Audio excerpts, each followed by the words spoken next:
Hello friends, welcome to VM Literacy channel. இன்னைக்கு இந்த வீடியோல 9th maths exercise 6.1ல second sum பார்க்க போறோம். From the given figure find the value of இங்க கீழ subdivisions கொடுத்திருக்கு. இந்த டயகிராமை பேஸ் பண்ணி இங்க கொடுத்திருக்க கூடிய values நம்ம ஃபைண்ட் பண்ண போறோம். சரிங்களா? சோ இங்க நமக்கு ட்ரையாங்கிள் பாத்தீங்கன்னா ரெண்டு adjacent triangle கொடுத்திருக்காங்க.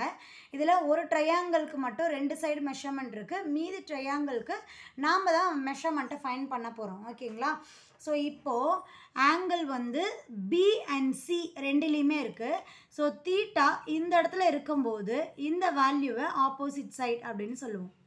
ஓகேவா? இத adjacent side அப்படினு சொல்லுவோம். இத hypotenuse அப்படினு சொல்லுவோம். ஓகேங்களா? அடுத்து ஆங்கிள் வந்து C அப்படிங்கற இந்த இடத்துல இருக்கும்போது ஆப்போசிட் சைடு நமக்கு இதேதான். adjacent side நமக்கு இது. hypotenuse நமக்கு இது. சரிங்களா? சோ இப்போ பாத்தீங்கன்னா hypotenuse வேல்யூவும் இந்த ஆப்போசிட் சைடு வேல்யூவும் நமக்கு தெரியாது. மீதி மூணு வேல்யூ தெரியும். சோ இந்த ரெண்டு வேல்யூவை ஃபைண்ட் பண்ணதுக்கு அப்புறம் தான் நாம இங்க கொடுத்திருக்க கூடிய சப்டிவிஷனுக்கு ஆன்சர் கண்டுபிடிக்க முடியும். முதல்ல ஆப்போசிட் சைடு கண்டுபிடிச்சுக்கலாம். ஏனா இதுக்கு ரெண்டு சைடு மெஷர்மென்ட் இருக்கு. அத வச்சு இந்த third சைடு மெஷர்மென்ட்டை கண்டுபிடிச்சுக்கலாம். ஓகேவா? சோ என்ன ஃபார்மட் யூஸ் பண்ண போறோம் அப்படினு சொல்லி பாத்தீங்கன்னா பித்தாகரஸ் தியரம் யூஸ் பண்ண போறோம். பித்தாகரஸ் தியரம் வந்து நமக்கு என்னன்னா AB square that is equal to BD square plus AD square. அதாவது hypotenuse வேல்யூவை ஸ்கொயர் ரூட் பண்ணோம் அப்படின்னா அந்த வேல்யூ எதுக்கு ஈக்குவலா இருக்கும்? மற்ற ரெண்டு ஸ்கொயர் சைடுடைய ஸ்கொயருடைய அடிஷனுக்கு ஈக்குவலா இருக்கும். ஓகேங்களா? இங்க AB உடைய வேல்யூ 13 ஸ்கொயர், BD உடைய வேல்யூ 5 ஸ்கொயர், AD உடைய வேல்யூ தான் நாமக்கு ஃபைண்ட் பண்ண வேண்டியது. ஓகேவா? சோ இந்த 5 ஸ்கொயர் ஈக்குவல் டு இந்த சைடு மூவ் ஆகும்போது என்ன ஆயிடும்? 13 square minus 5 square that is equal to AD square அப்படினு வரும். சோ இங்க நமக்கு AD உடைய வேல்யூ வேணும். அதனால என்ன பண்ணிக்கலாம்? இந்த ஸ்கொயர் வந்து கேன்சல் பண்றதுக்கு இந்த பக்கம் ஸ்கொயர் ரூட் எடுத்துக்கலாம். 13 square minus 5 square is equal to AD அப்படினு கிடைக்கும். 13 ஸ்கொயர் அப்படினா நமக்கு 169, 5 ஸ்கொயர் அப்படினா நமக்கு 25 that is equal to AD அப்படினு கிடைக்குமா? சோ ரெண்டையும் சப்ட்ராக்ட் பண்ணா நமக்கு ஆன்சர் என்ன கிடைக்கும்? 144 அப்படினு சொல்லி கிடைக்கும். 144க்கு ஸ்கொயர் ரூட் எடுத்தோம் அப்படினா நமக்கு 12 அப்படினு கிடைக்கும் இல்லையா? சோ இந்த AD உடைய வேல்யூ என்ன? 12. அதாவது இந்த சைடுடைய மெஷர்மென்ட் நமக்கு 12 அப்படினு சொல்லி ஃபைண்ட் பண்ணிருக்கோம். ஓகேங்களா? இப்போ நமக்கு இந்த adjacent triangle இருக்கு இல்லையா? ADC. இந்த ட்ரையாங்கிளுக்கு ரெண்டு சைடு மெஷர்மென்ட் நம்ம ஃபைண்ட் பண்ணிட்டோம். ஹைபோடெனஸ் ஃபைண்ட் பண்ண போறோம்.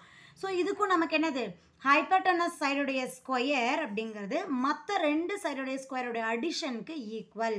So AC square that is equal to AD square plus DC square அப்படினு வரும். AC square is equal to AD square plus DC square. இங்க AC square நமக்கு தெரியாது. நாம தான் கண்டுபிடிச்சாகணும் இல்லையா? சோ AC உடைய வேல்யூ வேணும்னா இங்க நம்ம ஸ்கொயர் எடுக்கணும். AD ஸ்கொயர் உடைய value 12 square plus DC square உடைய வேல்யூ 16 ஸ்கொயர். ஓகேவா? இப்போ 12 ஸ்கொயர் நமக்கு 144. 16 ஸ்கொயர் நமக்கு 256. இந்த ரெண்டு வேல்யூ ஆட் பண்ணா நமக்கு 400. சோ 400க்கு ஸ்கொயர் ரூட் எடுத்தோம்னா நமக்கு 20 into 20 னு கிடைக்கும் இல்லையா? சோ இங்க 20 மட்டும் எடுத்துக்கலாம். ஏனா ரூட் எடுக்கும்போது ஒரு வேல்யூ மட்டும் தான் நமக்கு ரூட்டை விட்டு வெளியில வரும். சோ AC உடைய வேல்யூ நமக்கு 20. இந்த சைடுடைய வேல்யூ நம்ம 20 அப்படினு சொல்லி ஃபைண்ட் பண்ணிட்டோம். ஓகேவா?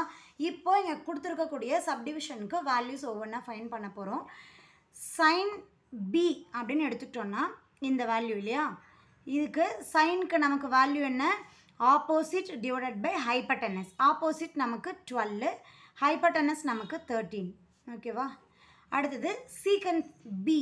B ஐ வச்சு நமக்கு சீகண்ட். சீகண்ட் அப்படினா நமக்கு என்னது? cos உடைய ரெசிப்ரோக்கல் இல்லையா? சோ cosக்கு நமக்கு என்ன? adjacent divided by hypotenuse தான நமக்கு cosக்கு. சோ இதனுடைய ரெசிப்ரோக்கல் அப்படிங்கும்போது hypotenuse divided by adjacent. hypotenuse நமக்கு 13, adjacent நமக்கு 5. சரியா? cot B அப்படிங்கிறது இத பொறுத்து cot. cot அப்படிங்கிறது நமக்கு என்னது? tan உடைய ரெசிப்ரோக்கல். அப்ப tan is equal to நமக்கு opposite divided by adjacent இல்லையா? cot அப்படினா என்ன வரும்? இதனுடைய ரெசிப்ரோக்கல் நமக்கு வரும். இங்க adjacent நமக்கு எவ்வளவு? நமக்கு 5 divided by opposite. opposite நமக்கு 12. So B theta வச்சு ஆன்சர் ஃபைண்ட் பண்ணிட்டோம் இல்லையா? அடுத்து சியை பேஸ் பண்ணி கேட்டிருக்கிறதுக்கு ஆன்சர் பண்ணலாம். சி எதுக்கு பேஸ் பண்ணியிருக்கு? காஸ் சி கேட்டிருக்காங்க. காஸ் அப்படின்னு நமக்கு தெரியும் adjacent by hypotenuse. ஸோ இந்த ட்ரையாங்கிளுக்கு நமக்கு adjacent நமக்கு 16 இல்லையா? ஸோ 16 டிவைடட் பை hypotenuse நமக்கு 20. ஓகேவா? tan அப்படின்னு நமக்கு என்னது? Opposite by adjacent. ஆப்போசிட் நமக்கு எவ்வளவு? 12. adjacent எவ்வளவு? 16. ஓகேவா? கொசீக்கன் அப்படின்னா நம்ம என்னது? கொசீக்கன் அப்படிங்கிறது சைனுடைய ரெசிப்ரோக்கல். சைனுக்கு நமக்கு ஆப்போசிட் டிவைடட் பை ஹைப்போட்டனஸ் அப்படின்னு வரும். ஸோ இந்த ட்ரையாங்கிளுக்கு opposite 12, hypotenuse 20. So 20 divided by 12 அப்படின்னு சொல்லி கிடைக்கும். ஓகேங்களா? ஸோ நம்ம இங்கே கொடுத்துருக்கக்கூடிய வேல்யூக்கு ஆன்சர் ஃபைண்ட் பண்ணிட்டோம். பட் புக் ஆன்சர் நீங்கள் செக் பண்ணீங்க அப்படின்னா இந்த வேல்யூவை, அதாவது இந்த ஃப்ராக்ஷனை ரெடியூஸ் பண்ணி கொடுத்துருக்காங்க. மேலே இருக்கக்கூடிய வேல்யூஸ் எதுவுமே நம்மளால் ரெடியூஸ் பண்ண முடியாது. பட் இந்த வேல்யூவை நம்மளால் ரெடியூஸ் பண்ண முடியும் இல்லையா? ஸோ இந்த வேல்யூவை 4th டேபிளில் ரெடியூஸ் பண்ணிட்டோம் அப்படின்னா 4 4s are 16, 5 4s are 20. அப்போ 4/5 அப்படின்னு கிடைக்கும். இந்த வேல்யூவை நம்ம 4th டேபிளில் டிவைட் பண்ணோம்னா 3 4s are 12, 4 4s are 16 அப்படின்னு கிடைக்கும். இந்த வேல்யூ 4th டேபிளாக டிவைட் பண்ணோம்னா 5 4s are 20, 3 4s are 12 அப்படின்னு கிடைக்கும். ஓகேங்களா? ஸோ அதனால் டிவைட் பண்ணி ஃபைனல் ஆன்சர் கண்டுபிடிச்சிருக்கோம். இந்த செகண்ட் சம்மோட எக்ஸ்ப்ளனேஷன் புரிஞ்சிருக்குன்னு நினைக்கிறேன். டவுட் இருந்தால் கமெண்ட் பண்ணுங்கள். மறக்காமல் விஎம் லிட்ரஸி சேனலுக்கு சப்ஸ்கிரைப் பண்ணிக்கோங்க. தேங்க்யூ ஃபார் வாட்சிங்.